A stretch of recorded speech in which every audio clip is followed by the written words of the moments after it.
Next, we have a student favorite, the Games section.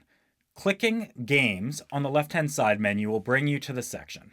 Here you will find any games that are played through the site. For song games, you can go to the song list and use the filters to find songs with games to play with them. Back to this section, you will see all the games listed by default in alphabetical order. There are two filters on the side to sort by, single player or multiplayer.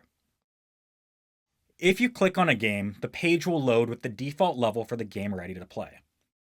Above the game, you will see details on the game, including any themes the game may touch on, and clicking extra details will show all the curricular info for the game.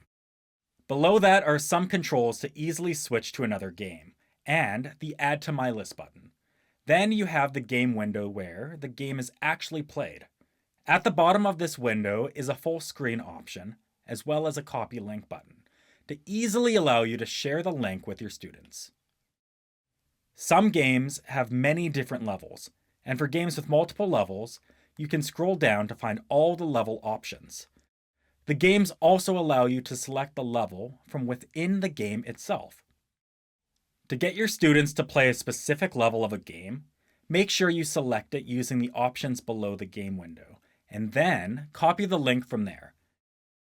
If you pick a level within the game, the URL you copy will load the default level instead of the one you were on.